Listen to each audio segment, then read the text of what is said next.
people who are suffering from impacted wax or infectious discharge in the ear canal. This procedure here is of a client who has attended with bilateral occluding earwax. So I'm just starting off with the left ear. You can see the ear canal is quite narrow, a lot of cilia, hair at the entrance, slightly obscuring the view, but I'm still able to visualize a lot of the wax. The wax in his left ear is what I call a clay type of wax. It's very difficult to remove using suction because it can block the suction probe.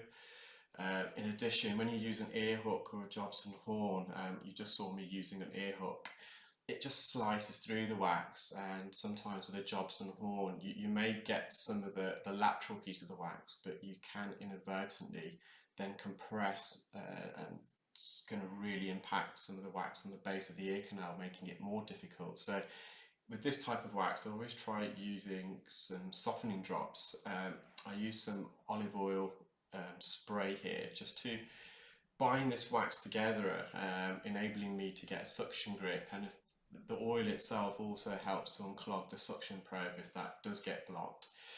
The wax is quite lodged, it's near the entrance here, but the wax itself extends all the way throughout the ear canal to the eardrum. So the average length of the human ear canal is between approximately 2.5 to 3 centimeters. And in this case as well, the ear canal itself is almost engulfed, enveloped the wax. It's almost kind of trapping it in. It kind of closes upon itself near the entrance. So it is quite tricky trying to wriggle this wax out, and there's a few hairs there that are matted. So I tried with suction and it wasn't really getting, although it wasn't blocking the suction probe, because it was lodged, it wasn't extracting. So I decided to go in with a Jobson horn, and you can see the Jobson horn is slicing through the wax. So I did get this piece out, but it's actually compressed the rest of the wax against the canal wall. So what I'm doing now is just trying to get on top of that and in behind. You do have to be careful when you're using instruments like an ear hook or a Jobson horn when you go deep in the ear, because you just don't know the client's anatomy of his ear canal. It could be that they've got a sudden bend or twist in the ear canal, and when you insert the instrument through the wax, you're making contact with that canal wall, which can be very uncomfortable.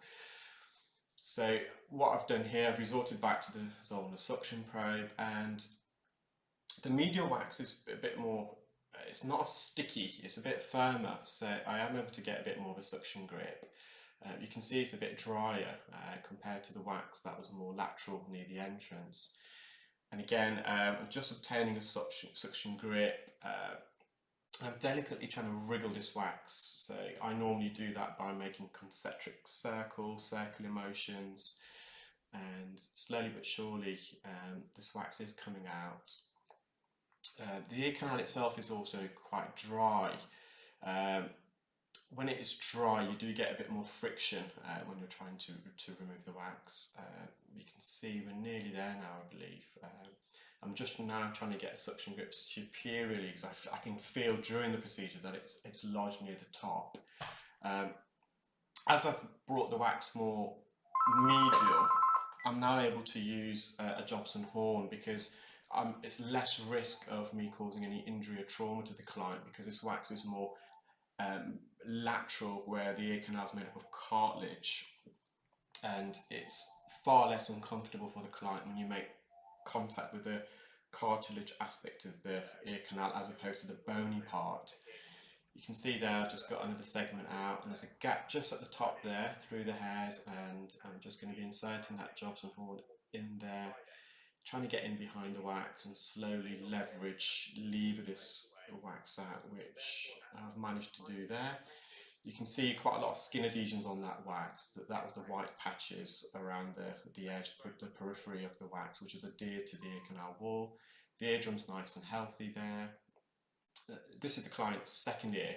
In this ear, the wax is literally almost kind of visible at the ear canal entrance. So it's trying to migrate outwards, but it just hasn't quite managed to do so. And I feel with this client in his right ear especially, the ear canal is a bit more narrow and twisty near the entrance. it's a bit drier, the consistency of the earwax compared to the client's left ear. So I'm just trying to use a Jobson horn, trying to get in behind the wax on the posterior canal wall to kind of lever it out. And now I've gone superiorly at the top of the ear canal. There's a bit of a gap there, so I've managed just to insert the Jobson horn there and slowly but surely levering this wax out.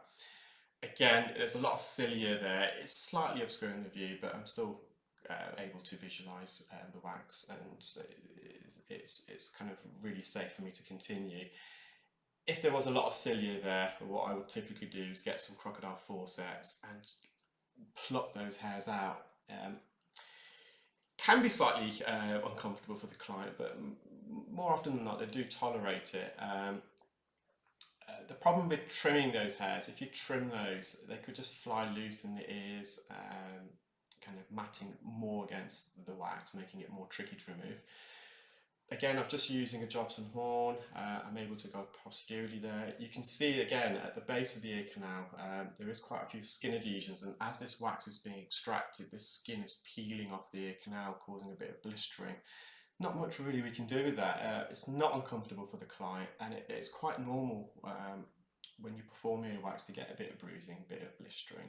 The ear canal is very sensitive, very delicate, and it's not always the case that it bruises or blisters when you make direct contact. Sometimes as you remove the wax, as the skin adhesions peel away, it's that itself that's causing the blistering and bruising.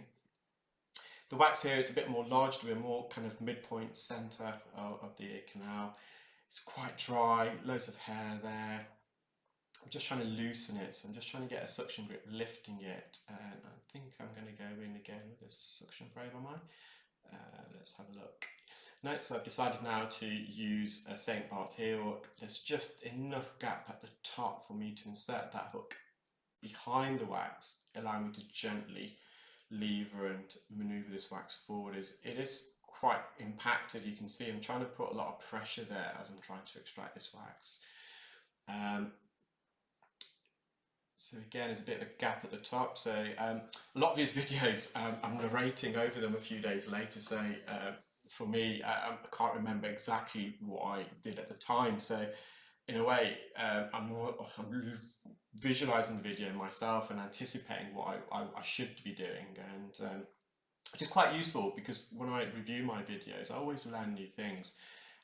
We're never too old to learn. That's part of being any professional. You review your work, you analyze it, and you kind of ask yourself what you can do better. So for me, watching these videos back is a great learning tool. And again, I'm using the ear hook there, just trying to get this wax through that narrow entrance. I'm trying to get, once I get in behind the wax, I'm putting a bit of pressure when I'm levering this, just to extract this from the entrance. And I've got the majority of the wax there. You can see there's a coating of dead skin there, and it's very dry and crusty. So I'm now using a fine engorged attached to a standard Zollner suction probe.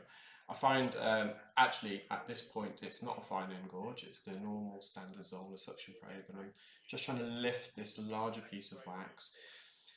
You could sometimes use a crocodile forceps, but with forceps, with this type of dead skin, although it's dry near the entrance, it's a lot more damp and softer, more medially. So I find with a crocodile forceps, you may be able to get the crusty bit of wax out, but you're not, the remaining skin, more medial near the eardrum, it's still present.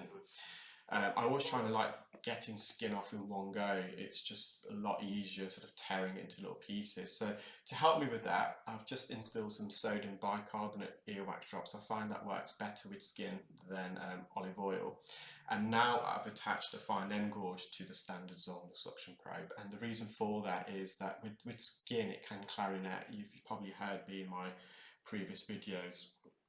When you suction skin, it can flap and flap very violently, and we call that clarinetting. And clarinetting can emit a very loud, uncomfortable, high frequency squeal, which can not only be almost deafening for the clinical ear care specialist, but more so for the client, because we're in the ear canal very adjacent to the eardrum. So you were just seeing there, I'm just trying to gently loosen this dead skin across the canal wall. I'm now on the posterior canal wall, just gently lifting that. As the skin gets closer to the eardrum, there's a lot more tension, and you may not be able to see it kind of by just watching the video, but when you're performing the procedure, you can feel that skin is a lot more stubborn. That skin, does it warrant removal? I think with that amount of skin, yes, I do, because that skin, there's large flaps there, and if it's windy or if the client's chewing or kind of talking, they may feel that skin flapping in the ear canal. It won't contribute to any reduction in hearing, but it may just be a bit itchy for the clients. So when there's a large piece of skin like this, I do like to try and remove it. It's not always possible. Skin is very difficult. You can imagine when you've got kind of wrinkled fingers and a bit of dry skin there and you're trying to peel it. It is a bit uncomfortable and it is quite quite tough and stubborn. So I've lifted the majority of the skin now, and I'm just on the superior. So when I say superior, I mean at the top. Inferior means at the bottom, so facing the ground. Anterior means facing towards the midline, the nose, in this case for the right ear, and the posterior canal wall is the back part of the ear canal, facing away from the nose. I've got the majority of the skin there, it's just some at the base, so inferiorly. You've got the crusty bit that I've got contact with the fine end. Beyond that, it's a bit more loose and damp dead skin. I'm just trying to wriggle. The client is, you can feel me in the ear canal, but it's comfortable. It goes without saying, if you've got skin in your ear and someone's really deep in your ear canal with an instrument, they are going to feel that. But as long as it's comfortable, that's the main thing. And in this particular procedure, the client is completely comfortable throughout. If the client at any stage expressed any discomfort, we would have stopped immediately. But the client was tolerating the procedure very well indeed, which enabled me to continue.